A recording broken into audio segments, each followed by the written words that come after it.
We're on Merritt Island, and we have come to this paradise that Toppy has created over the last 30 years, right? That? Yeah. And it's amazing. We have very old pine trees and oak trees, and in this climate here between the rivers, all this water around, he's able to grow tropical fruit. So let's go see some of that.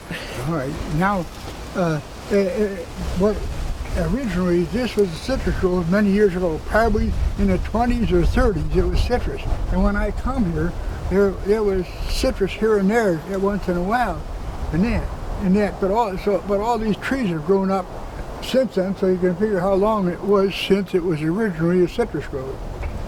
And I planted citrus first, but that didn't last long. Yeah, nasty diseases around. Yeah.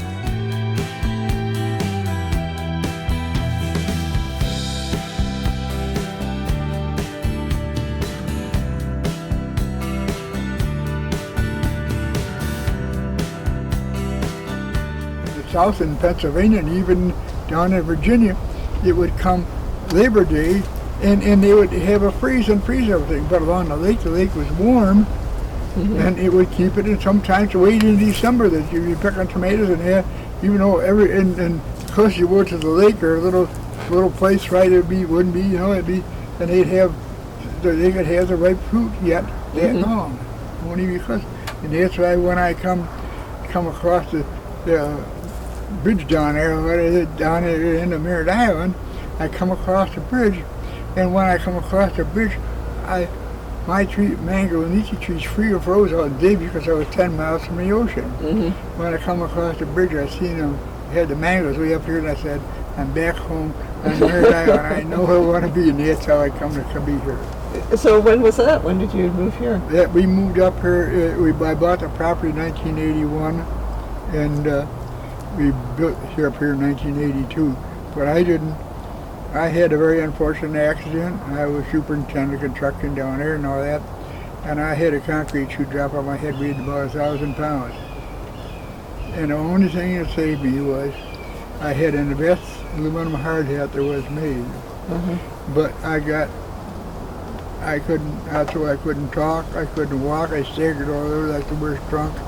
And they told me the only thing I had was to try to do something a little bit physically and mentally. I couldn't think or do nothing. I could remember two things. Try to remember one thing, maybe two.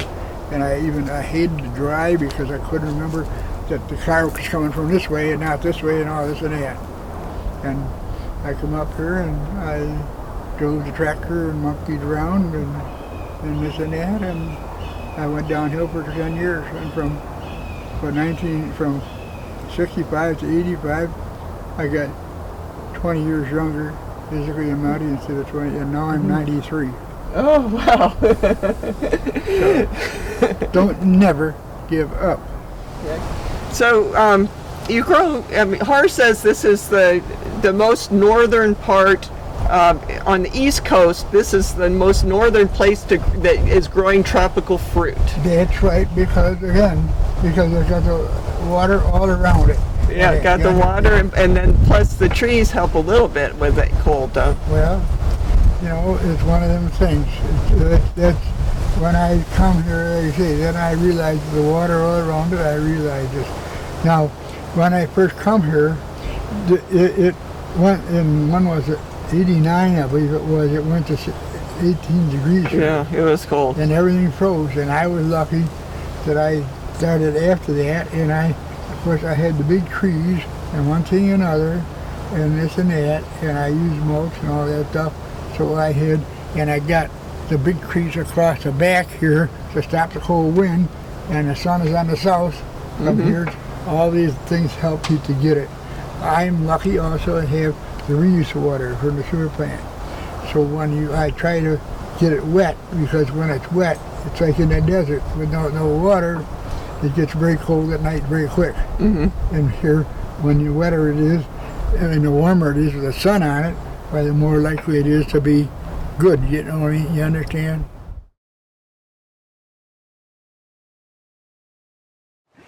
So we noticed that you had a fruit stand next to the road. Could you tell us when you sell fruit and what the hours might be and that kind of thing? Our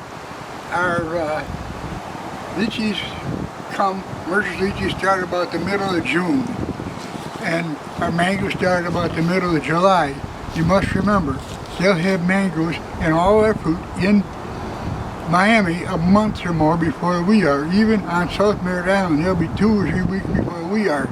But we're lucky in some way because when they're all gone, we have it after they get done. So we're not really hurting them, and we're not hurting us because we have it the last thing when nobody else has it. And that makes it nice for all of us. So are there certain hours that you try to be open? They're open from about 8 to 5 and that, and you have to call, and if you have something why we try to save what you want and make it for you. So people come up and order 30 or 40 pounds, and we try to have it ready and that to make sure that we have it ready when they come.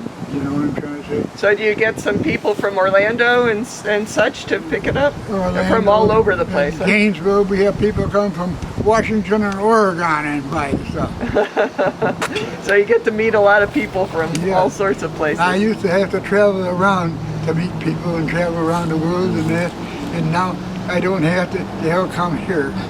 So call Josie and wait until at least June to call, right? Because you're really a summertime fruit kind of place, That's right? when we start to have lychees here. Like I say, our Mercer's will be first in that. Mercer's first to halfway through June. We have a few hack hips, but we have had very trouble getting them. Hack hips. Hack hip is out of this world. I don't know if you know, they're big and they're sweet. And they'll hang on a tree for a month if you leave them on there. Yeah. And they only get sweeter and sweeter and sweeter. But they last about 10 minutes. Off the tree, 10 minutes, right? Well, thank you very much, Toppy. I appreciate all the time you spent. It's been great. Yeah. But I do this for enjoyment, and that's fun when I have a little enjoyment, you know.